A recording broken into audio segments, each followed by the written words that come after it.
न मरते दम तक कांग्रेस का साथ छोड़ूंगा, न मरते दम तक पूर्णिया छोड़ूंगा।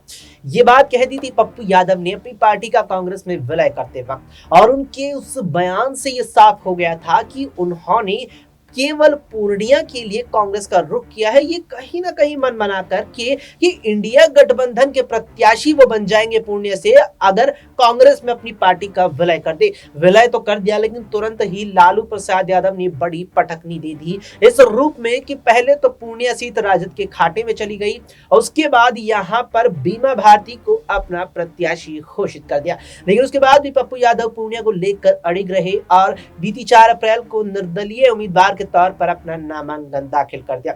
उसके बाद से ही अब बिहार में पूर्णिया एकदम से यहाँ हॉट सीट बनी हुई है। ऐसे में तमाम सवाल हैं पूर्णिया को लेकर के, तमाम सवाल हैं यहाँ पर पप्पू यादव को लेकर के, और उन तमाम सवालों पर इस पेशकश में बात होगी क्योंकि बात जरूरी है। नमस्कार, एसपीएन 9 न्यूज आप देख रहे हैं, आपके साथ मैं हूं अक्षय अग्रवाल। दिनेश हमारे सहयोगी हैं, बात करेंगे दिनेश से। दिनेश, जो जिद जो एक प्रकार से अड़िग पड़ा पप्पू यादव ने पूर्णिया को लेकर दिखाया, क्या वो जिद उन्हें पप्पू यादव को यानी कि पूर्णिया दिला पाएगी या पूर्णिया से हार के रूप में दूर ले जाएगी? हाँ देखिए अक्षय, जब जनाधार आपके पास होता है तो आप किसी भी चीज को नहीं देखते हैं और सिर्फ आपको जो है जीत दिखाई देती है, और वही हाल मेरे ख्याल से पप्पू यादव का है। पप्पू यादव 3 बार पूर्णिया से सांसद रहे हैं, 2 बार मधेपुरा से सांसद चुने गए हैं। ऐसे में कहीं ना कहीं मजबूत सीट, मजबूत जन आधार होने के कारण पप्पू यादव को ये उम्मीद थी, और जन अधिकार पार्टी जो उनका दल था उसके बैनर तले भी लगातार उन्होंने जो है जनसभाएं की, और उन्होंने कहा कि कोसी, सीमांचल और पूर्णिया को पीछे नहीं छोड़ेंगे, साथ लेकर के लड़ाई लड़ेंगे और हकों की लड़ाई लड़ेंगे। यानी कि साफ तौर पर यहाँ पूर्णिया के से जीत को लेकर पप्पू यादव आश्वस्त थे। उनको उम्मीद है कि पूर्णिया से आसानी से जीत मिल जाएगी, और ऐसे में तमाम जनसैलाब अब उनकी जो जनसभाएं हैं, रोड शो हैं, उनमें उमड़ रहा है। ऐसे में बीमा भारती का आपने जिक्र किया, बीमा भारती जेडीयू को छोड़कर के आरजेडी में आई है। लालू परिवार तेजस्वी यादव से कहीं ना कहीं इसी शर्त पर आई है कि उन्हें चुनावी मैदान में उतारा जाएगा। आखिरकार पूर्णिया को लेकर के लगातार पप्पू यादव ने भी मुलाकात की है लालू परिवार से, और इस दौरान कहीं ना कहीं पप्पू यादव लालू परिवार के कहने पर ही इंडिया गठबंधन में शामिल हुए हैं। कांग्रेस पार्टी में उन्होंने अपनी पार्टी का विलय किया है, इसी आधार के ऊपर कि आगामी लोकसभा चुनाव में मजबूती यहाँ पर महागठबंधन के साथ मिल पाएगी। जिस तरीके से यहाँ पर अक्षय बात करें पूर्णिया को लेकर और पप्पू यादव को लेकर के, तो पूर्णिया एक महत्वपूर्ण सीट रही है। यादव और मुस्लिम कॉम्बिनेशन का यहाँ पर प्रत्याशियों को निश्चित तौर पर फायदा मिलता रहा है, और पूर्णिया को लेकर के पप्पू यादव की भी यही सोच रही है, और इसी आधार पर उन्होंने ये फैसला किया है। लेकिन कांग्रेस पार्टी को यहाँ पर स्टैंड लेना चाहिए था, क्योंकि उनकी पार्टी में वो शामिल हो गए थे, और ऐसे में एक सीट को लेकर यहाँ पर बात बनती हुई नजर आ सकती थी। बिल्कुल, यहाँ पर एक सीट को लेकर के बात बनती नजर आ सकती थी। लेकिन दिनेश, आपने यहाँ पर तमाम दर्शकों के सामने जिक्र भी किया कि पप्पू यादव ने अपनी पार्टी का कांग्रेस में विलय करने से पहले लालू यादव और तेजस्वी से उनके आवास पर मुलाकात की थी, और फिर भी जाकर के लालू से उन्हें पूर्णिया को लेकर समर्थन नहीं मिला। क्या आखिर कारण हो सकता है इसके पीछे? देखिए, सबसे बड़ा जो कारण था, लालू प्रसाद यादव और तेजस्वी यादव के साथ पप्पू यादव की मुलाकात हुई। उन्होंने कहा कि शिष्टाचार भेंट थी, और ऐसे ही हालचाल जानने के लिए मुलाकात हुई थी। आखिरकार कई बार देखा जाता है अक्षय की राजनीति में जो मुलाकात होती है उनमें इसी तरीके की बयानबाजी होती है,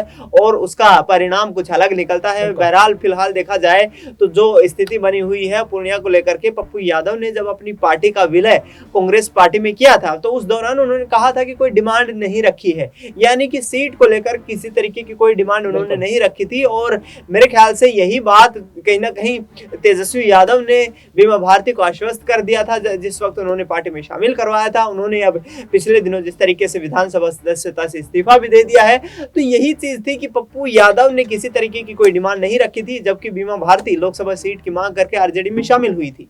आरजेडी में शामिल हुई थी, लोकसभा की मांग रखते हुए। और हमारे सहयोगी का साफ तौर पर बताना ये भी रहा तमाम दर्शकों को कि बीमा भारती जब आरजेडी में शामिल हुई उस वक्त तक वे जेडीयू की एमएलए विधायक थी।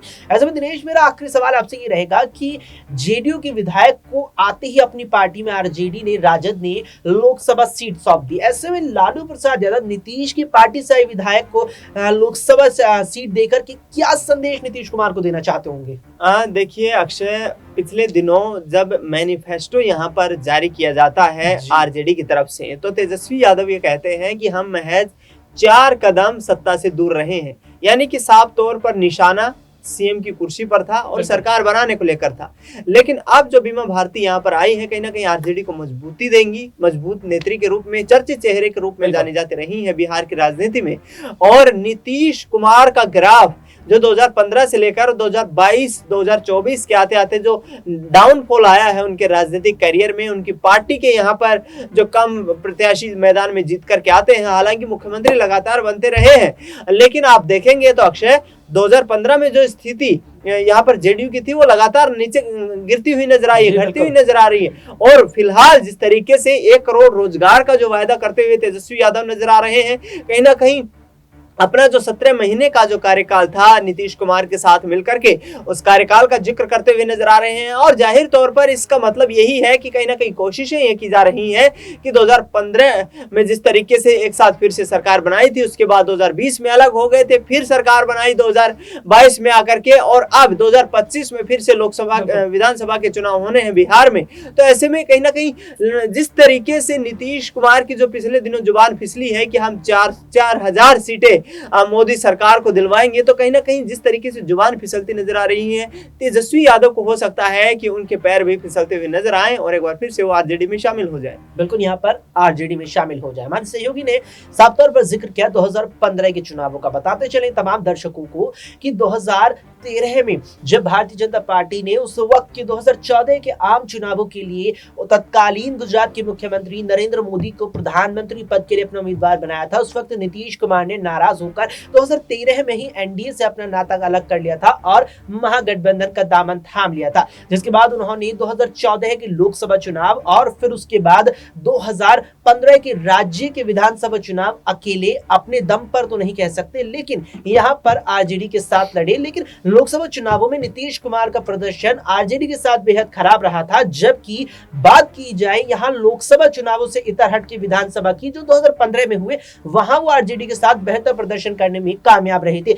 वहीं उसके बाद जब 2019 के लोकसभा चुनाव आए, तब तक नीतीश कुमार फिर महागठबंधन छोड़कर एनडीए में वापसी कर चुके थे और फिर 2019 के लोकसभा चुनावों में नीतीश कुमार ने एनडीए के साथ बेहतर प्रदर्शन किया, लेकिन राज्य के विधानसभा चुनावों में नीतीश कुमार का प्रदर्शन एनडीए के साथ खराब रहा। यानी कुल मिलाकर के दिनेश अगर देखा जाए तो बीते 2 विधानसभा चुनाव जो राज्य के हुए, वहां नीतीश कुमार की जेडीयू का प्रदर्शन बीजेपी के साथ विधानसभा में खराब रहा, जबकि आरजेडी के साथ विधानसभा में बेहतर रहा। वहीं लोकसभा में बीजेपी के साथ बेहतर है और आरजेडी के साथ खराब है। ऐसे में छोटा सवाल जहन में आया है, बात जैसे चली रही है बिहार पर, तो क्या नीतीश कुमार लोकसभा से पहले तो आ चुके हैं एनडीए खेमे में, क्या अगले साल जो राज्य के विधानसभा चुनाव होने उससे पहले भी पलटी मार सकते हैं? देखिए, जिस तरीके से एनडीए में शामिल होकर के नीतीश कुमार कहीं ना कहीं अपनी जो लोकसभा की लड़ाई है उसको लड़ने की कोशिश कर रहे हैं, और ये ट्रैक रिकॉर्ड पिछले 10 सालों में हमने देखने को मिला है। लेकिन आगामी चुनाव को लेकर के कहीं ना कहीं तमाम राजनीतिक जानकारी कहते हुए नजर आ रहे हैं कि बिहार में भारतीय जनता पार्टी उतनी मजबूत नहीं है